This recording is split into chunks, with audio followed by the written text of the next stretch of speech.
Le matin entrait par la fenêtre de la cuisine comme toujours, sans prévenir, avec cette lumière blanche et froide de mars qui ne réchauffe rien.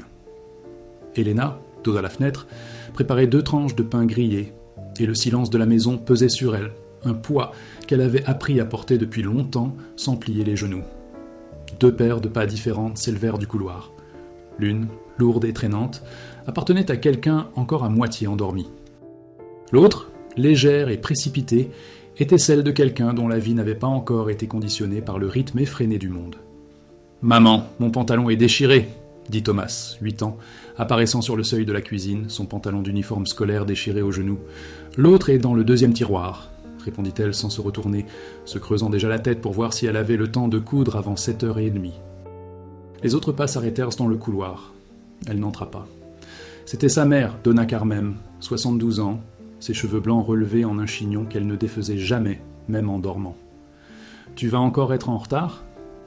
La voix de la mère avait cette particularité de transformer de simples questions en accusations. « Je n'y vais pas. »« Vous êtes arrivé hier à 8h du soir. J'avais une réunion. Il y a toujours une réunion. » Elena retourna la tartine. Elle ne répondit pas. Elle avait compris que certaines conversations n'avaient aucune issue, et qu'insister revenait à essayer de remplir un seau percé. On finissait par s'épuiser. Thomas revint avec l'autre pantalon, celui-ci sans déchirure, et elle se pencha pour ajuster la ceinture pendant qu'il mangeait ses toasts debout, comme toujours, car s'asseoir prenait plus de temps. Elle contempla le visage de son fils une seconde de plus que d'habitude, ce large front, ce nez qui était celui de son père, ses yeux qui étaient les siens, et ressentit cette chose innommable qui sommeillait en elle, un mélange d'amour étouffant et de peur constante de ne pas être à la hauteur. Le père de Thomas avait disparu 3 ans plus tôt. Pas d'un coup, car les hommes qui disparaissent le font rarement d'un seul coup. D'abord, il y eut les dîners auxquels il ne venait plus, puis les messages qui tardaient à obtenir une réponse, puis une nuit où il ne rentra pas et où elle resta éveillée jusqu'à 2h du matin. Thomas dormant dans la pièce d'à côté, elle appela son portable 3 fois, en vain. Il revint le lendemain matin avec une excuse qu'elle feignit de croire, car Thomas était réveillé, et elle ne voulait pas que son fils voie ce qu'elle lisait sur son visage. 6 mois plus tard, il est parti pour de bon. Avec une petite valise, sans cérémonie, et avec cette phrase qu'elle entendait encore parfois lorsque le silence devenait trop pesant, « Tu n'as jamais vraiment eu besoin de moi ?» Elle ne savait pas si c'était vrai. Elle savait que ça faisait aussi mal que si c'était le cas. Elle travaillait désormais comme assistante administrative dans une école privée du centre-ville et gagnait suffisamment pour payer le loyer et la moitié des courses. Sa mère prenait en charge l'autre moitié en échange de leur colocation, ce qui signifiait qu'Elena lui devait à la fois le silence et la gratitude. Elle s'acquittait de sa dette, sans se plaindre. Le lendemain serait différent de tous les autres. Elle le savait depuis la semaine précédente, lorsque le directeur avait convoqué tout le personnel à une réunion et annoncé une visite d'évaluation de l'établissement. Des représentants d'un organisme extérieur d'évaluation scolaire inspecteraient tous les locaux, s'entretiendraient avec le personnel et observeraient le fonctionnement de l'école. Chaque employé était tenu d'assister à la réception de clôture le vendredi soir, un dîner officiel dans le hall principal, où chacun était invité à venir accompagner. Accompagner était un mot qu'Elena avait ruminé pendant des jours. Elle n'avait personne avec qui sortir. Il n'y avait pas eu d'homme dans sa vie depuis 3 ans, ni petit ami, ni prétendant, pas même un ami qui aurait pu en être un. Il y avait le travail, il y avait Thomas, il y avait sa mère, il y avait ce petit appartement avec sa fenêtre qui fermait mal, et cette odeur de renfermé dans la salle de bain que le propriétaire avait promis de régler sans jamais le faire. Mercredi avant le dîner, alors qu'elle rangeait les dossiers d'inscription dans le classeur des personnes décédées de la secrétaire, sa collègue Patricia est apparue à la porte, avec une expression qui laissait entendre qu'elle était sur le point de dire quelque chose qu'elle jugeait très utile. « Elena, tu vas dîner seule ? » ?»« J'y vais. »« Ah !» Patricia inclina légèrement la tête. « Vous n'avez personne ? » ?»« Non. »« J'allais te proposer mon beau-frère, mais il est très bizarre. » Elle dit cela en souriant, comme si elle refusait le cadeau par générosité, et non parce qu'il était mauvais. « Mais tu sais, tu pourrais essayer cette application de rencontre. Il y a des gens plutôt normaux dessus. » Elena la remercia sans un mot et retourna à ses dossiers. Patricia resta 2 secondes de plus sur le seuil, puis s'en alla, satisfaite d'avoir essayé. Ce soir-là, après que Thomas se fût endormi et que sa mère eut verrouillé la porte d'un clic, signe que sa journée était terminée, Elena s'assit au bord du lit, son téléphone à la main. Elle n'ouvrit aucune application de rencontre. Elle fixa le plafond pendant un temps indéterminé, puis tapa un message dans la conversation de groupe des mamans de l'école. Un groupe auquel elle participait rarement, qui servait surtout à partager des photos d'anniversaire et à se plaindre de la cantine. Le message qu'elle a tapé et effacé 3 fois avant de l'envoyer disait « Connaissez-vous un homme de confiance qui pourrait m'accompagner à un dîner formel demain soir ? Ce serait une affaire professionnelle, rien de plus. Je sais que cela peut paraître une demande étrange. » Elle fixa longuement les mots, puis elle les envoya. Le groupe resta silencieux pendant 40 minutes. Elle le regrettait déjà, songeait déjà à supprimer le message, lorsqu'une réponse apparut d'un numéro qu'elle n'avait pas enregistré. « Salut, je m'appelle Raphaël, je suis le père de Lucas. Il est dans la classe de ton fils. J'ai vu ton message. Si tu as encore besoin de quoi que ce soit, tu peux m'appeler. » Elle resta immobile, fixant ses mots du regard. Ce n'étaient mais pas les mots de quelqu'un qui cherchait à impressionner. Pas d'émoji, pas de point d'exclamation, aucune tentative de paraître plus qu'une personne. C'était simplement les mots directs et sans fioriture de quelqu'un qui avait lu une demande et y répondait. Elle a tapé « Merci. Mais ce n'est pas la peine de s'en préoccuper. » Il a répondu « Ce n'est pas un problème. » Elle resta un instant sans voix. Puis elle écrivit « Me connaissez-vous ? Non, mais je vous reconnais de vue. Vous êtes la mère qui attend près de la clôture tous les jeudis avec un livre qu'elle ne finit jamais de lire parce que les enfants partent toujours avant vous. » Elle jeta un coup d'œil à la bibliothèque posée à côté du lit. Le livre était là, le marque-page toujours sur la même page depuis 3 semaines. Il a répondu « Comment savez-vous que je n'ai pas terminé ?»« Parce que à chaque fois que les enfants partent, vous fermez rapidement le livre et semblez un peu soulagé d'en avoir fini. » Elle garda son téléphone longtemps à la main. Il y avait quelque chose de troublant à être remarqué par quelqu'un qu'on n'avait jamais vu auparavant. Il a tapé « Demain à 19h, l'école se trouve Rua Barão de Itapetininga. » Il a répondu « Je sais où c'est, à demain. » Elle passa la journée suivante dans un état d'éveil modéré entre l'anxiété et l'attente, un entre-deux, comme si elle attendait un orage qui pourrait ne jamais éclater. Elle travailla, répondit au téléphone, organisa des feuilles de calcul, changea mentalement de tenue 3 fois avant de rentrer chez elle à 18h30 avec Thomas. La mère était dans le salon, regardant les informations, et demanda, sans quitter la télévision des yeux, « Tu sors ce soir ? Qui va garder le garçon ?»« Vous, s'il vous plaît. Je savais déjà que ce serait moi. »« Mère, allez, allez. Mais ne soyez pas en retard. » Elena se changea dans la salle de bain, devant le seul miroir de la maison où son corps entier tenait, à condition de se coller au mur. Elle enfila la robe bleu foncé, qu'elle avait achetée 2 ans plus tôt pour un mariage auquel elle n'avait finalement pas pu assister, Thomas ayant de la fièvre. Simple, sans fioriture, elle lui allait pourtant bien. Elle s'observa un instant, non par vanité, mais avec cette lucidité sérieuse propre à celle qui se demande si elle est en état d'affronter ce qui l'attend. Il l'était. À 6h50, alors qu'elle mettait la boucle d'oreille dans son oreille gauche, l'interphone a sonné. Elle descendit les escaliers plus calmement qu'elle ne le ressentait. Raphaël était sur le trottoir. Il était plus grand qu'elle ne l'avait imaginé. Qu'elle l'avait imaginé. Vêtu d'un costume sombre qui semblait emprunté, non pas à cause de sa longueur, ce qui était vrai, mais à cause de la façon dont il le portait, comme quelqu'un peu habitué aux formalités, mais qui avait fait un effort. Ses cheveux étaient peignés, et il se dégageait de lui une gravité tranquille qu'Elena reconnut immédiatement, car c'était la même gravité qu'elle voyait dans son propre miroir, la gravité de quelqu'un qui avait appris à ne pas gaspiller son énergie en apparence. « Bonsoir, dit-il. »« Bonsoir, répondit-elle. Vous n'aviez pas besoin de vous habiller aussi élégamment. Vous avez dit que c'était formel. » Elle a failli sourire, presque. Ils prirent un taxi car il en avait appelé un avant d'arriver. À l'arrière, un silence s'installa. Un silence qu'elle s'attendait à gênant, mais qui, étrangement, ne l'était pas. C'était simplement un silence, de ceux qui n'ont pas besoin d'être comblés. « Votre fils s'appelle Lucas ?» demanda-t-elle. « Oui, 8 ans. Comme Thomas. Il leur arrive de jouer ensemble pendant la récréation. Lucas me parle de lui. Thomas ne m'a jamais parlé de Lucas ?» Il regarda par la fenêtre. « Les enfants partagent moins qu'on ne l'imagine. » Elle y réfléchit pendant tout le reste du trajet. Le dîner se déroulait dans une salle que l'école avait décorée avec le soin particulier de quelqu'un qui voulait paraître grandiose sans se ruiner. Nappe blanche, centre de table orné de fleurs artificielles, éclairage jaunâtre, censé créer une ambiance chaleureuse. La directrice circulait entre les tables, arborant un sourire figé qu'elle devait sans doute travailler depuis le matin. Elena salua ses collègues, fut présentée aux évaluateurs et répondit aux questions concernant la procédure d'inscription avec l'assurance blasée de quelqu'un qui pratique ce métier depuis des années et sait que bien le faire ne signifie pas forcément être reconnu pour cela. Raphaël se tenait à ses côtés, d'une présence discrète qu'elle a appris à comprendre au fil du temps. Il ne cherchait ni à briller, ni à impressionner, ni à rien faire de particulier. Il était simplement là.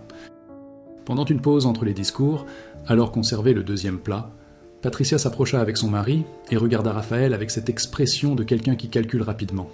« Elena, tu es venue accompagner. » Elle le dit comme s'il s'agissait d'une découverte scientifique. « Et c'est Raphaël, dit-il en tendant la main avant même qu'Elena ait besoin de le présenter. « Où travaillez-vous ?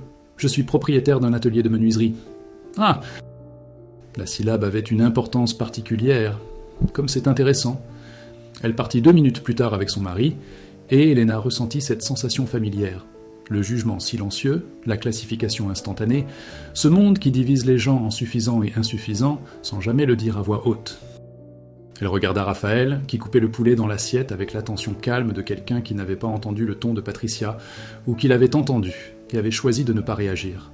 « Elle est désolée, » dit Elena, sans vraiment savoir pourquoi. Il leva les yeux. « Pourquoi ? Elle n'a rien fait de mal. » La façon dont elle parlait de l'atelier de menuiserie, il posa les couverts un instant. « J'ai ouvert l'atelier de menuiserie après la mort de ma femme.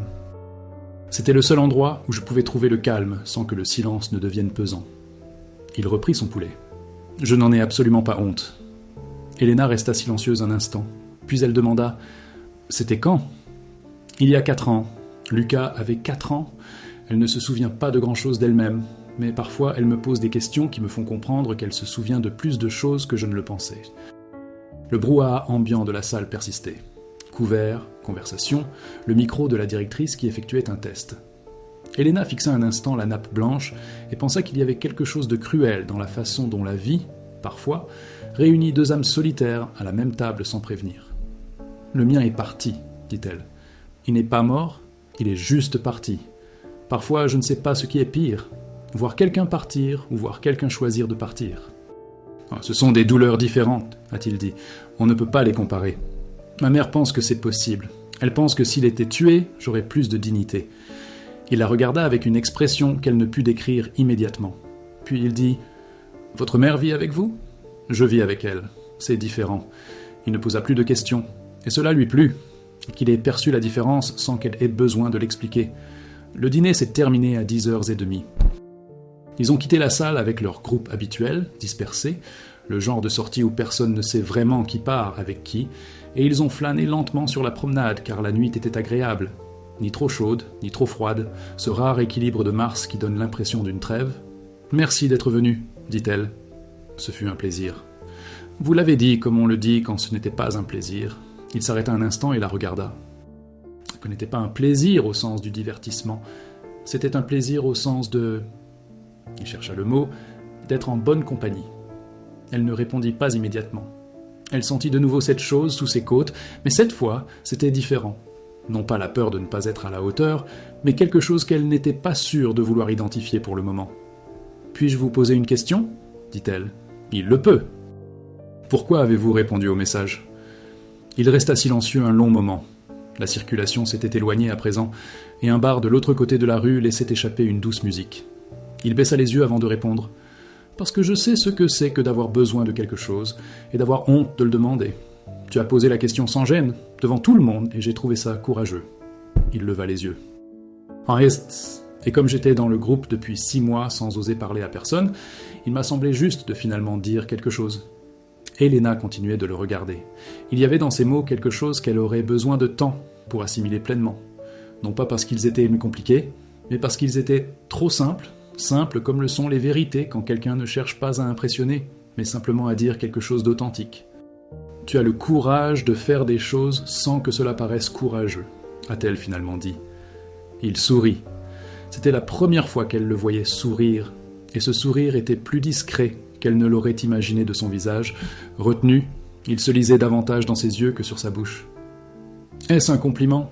demanda-t-il. « Je pense que oui. » Ils restèrent silencieux un instant, et ce silence avait une texture différente. Non pas le vide entre des inconnus, mais l'espace entre 2 personnes qui réalisent à peu que la distance qui les sépare est plus petite qu'elles ne le pensaient. Le taxi qu'elle avait appelé s'est arrêté devant eux.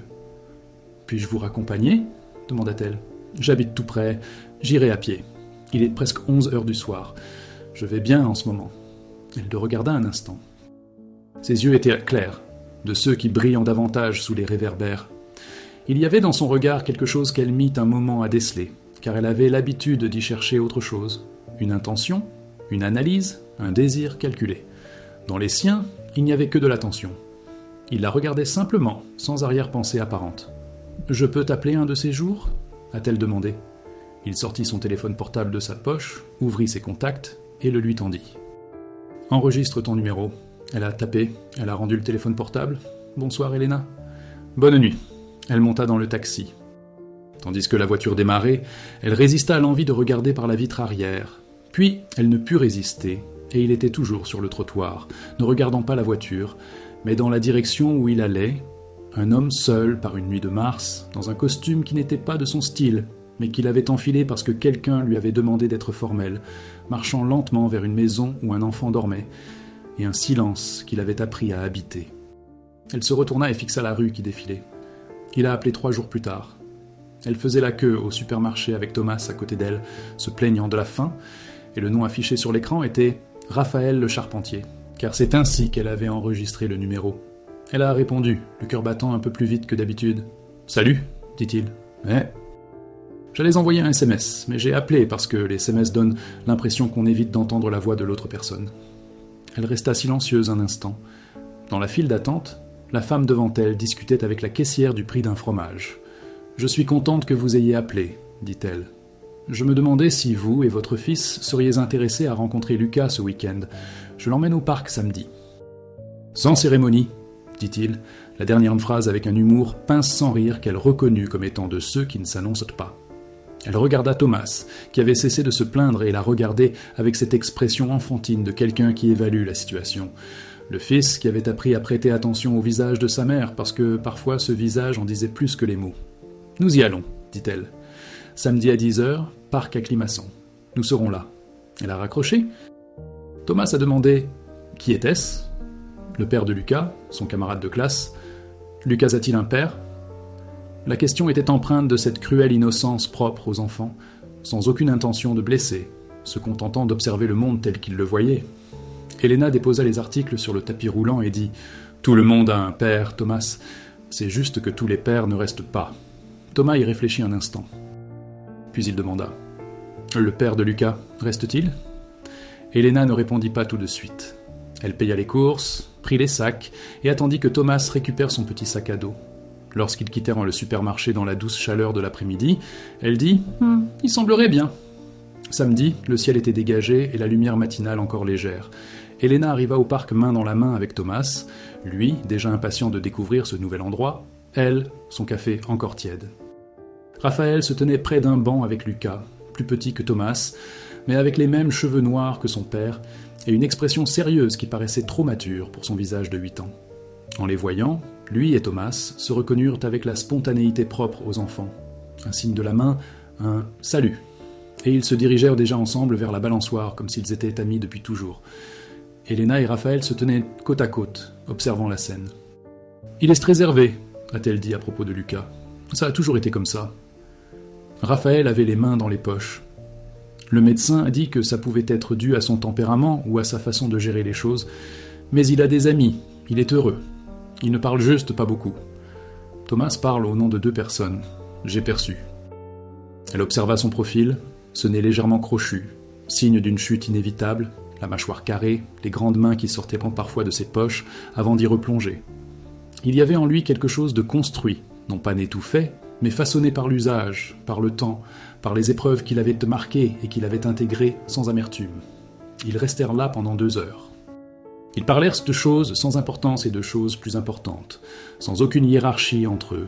Le prix du loyer, le bois qu'ils travaillaient, l'étudiant qui avait demandé un transfert lundi, le jus de noix de cajou que Lucas refusait de boire depuis 1 mois, sans explication, la façon dont Thomas avait cassé les lunettes de sa grand-mère la semaine précédente et attendait la réprimande avec cette résignation d'adulte qui apparaissait parfois chez lui et dont Elena ne savait pas s'il s'agissait de maturité ou de tristesse prématurée.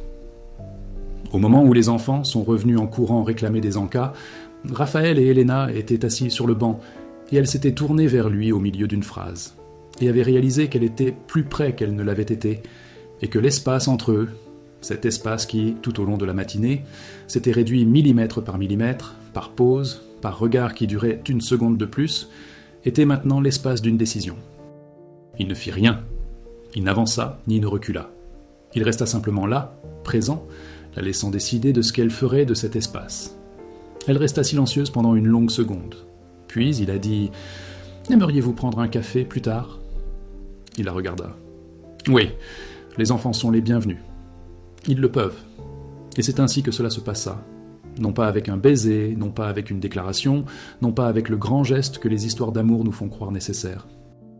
Ce fut un simple « oui » sur un banc de parc, tandis que 2 enfants réclamaient un goûter et que le soleil de mars tapait sur le côté. Elena ressentit, pour la première fois depuis longtemps, qu'elle avait demandé quelque chose et que la réponse était arrivée sans contrepartie, sans condition, sans le poids d'une dette future. Les semaines passèrent, puis les mois. Les moments partagés devinrent une habitude. Les samedis au parc devinrent une habitude. Le café après le parc devint une habitude, puis le déjeuner après le café, et enfin l'après-midi qui s'étendait bien au-delà de ce qu'ils avaient prévu, car aucun d'eux n'avait rien prévu. Ils laissaient simplement le temps s'écouler au rythme qu'ils choisissaient. La mère d'Elena l'avait remarqué avant même qu'Elena ne se l'avoue à elle-même. Un dimanche soir, après que Raphaël eut emmené les enfants manger une glace et qu'Elena arborait ce léger sourire qui apparaissait lorsqu'elle ne faisait pas attention à son propre visage, Donna Carmen entra dans la cuisine et dit, sans cérémonie, « Il est bon. » Et Elena leva les yeux. « Quoi ?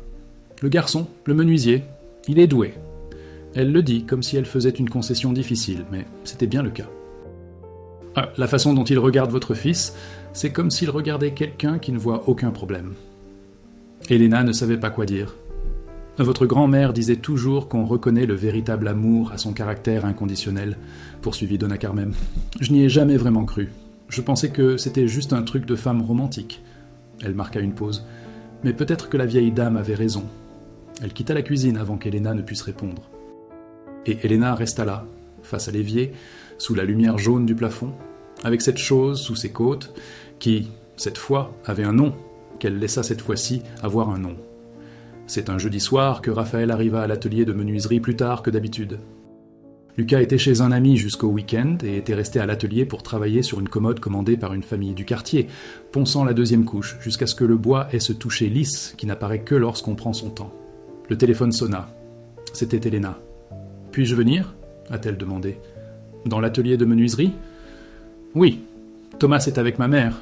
Je voulais te voir. » Il tint le papier de verre dans sa main pendant une seconde.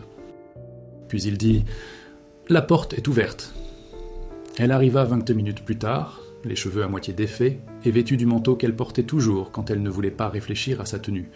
Elle entra dans l'atelier de menuiserie, un petit espace empli d'odeurs de bois, de sueur et d'huile, et resta plantée devant la commode au milieu de la remise. « Elle est magnifique, dit-elle, ça va s'améliorer. » Elle fit le tour de l'œuvre, caressant sa surface avec l'attention sensorielle de quelqu'un pleinement présent dans le lieu où il se trouve. Puis elle se tourna vers lui. « Raphaël ? » ?»« Oui. » Elle resta silencieuse un instant. Il y avait en elle ce conflit intérieur qu'il avait appris à reconnaître. La partie qui voulait dire quelque chose et celle qui avait appris, au fil des années, que dire les choses à voix haute vous rendait vulnérable d'une manière irréversible. Mais elle a dit « J'ai peur ». Il a posé le papier de verre sur l'établi. Pourquoi faire ? C'est trop beau pour être gratuit. Elle regarda le bois. Chaque fois qu'il m'est arrivé quelque chose de bien dans la vie, cela avait un prix que je ne découvrais que plus tard. Elle leva les yeux vers lui. « Et toi, tu n'as pas l'air d'avoir de prix. » Il resta immobile un long moment. La lampe de l'atelier de menuiserie bourdonnait doucement, et dehors, on entendait au loin les aboiements d'un chien. Puis il a dit « Moi aussi, j'ai peur. » Elle resta immobile. « J'ai bien peur que tu te rendes compte un jour que je suis trop simple pour ce dont tu as besoin, » dit-il sans emphase, comme s'il constatait un fait. « Que je fabrique des meubles, que je me lève tôt et que je n'ai pas grand-chose à offrir à part ma présence. » Il la regarda. « Mais je suis là, Elena. » « C'est tout ce que j'ai. » Elle traversa le hangar, non pas rapidement, mais lentement, comme quelqu'un qui choisit soigneusement chaque pas, agissant non par impulsion, mais en toute conscience, selon la décision de chaque cellule de son corps. Il s'arrêta à quelques centimètres de lui. « 3 mots, dit-elle.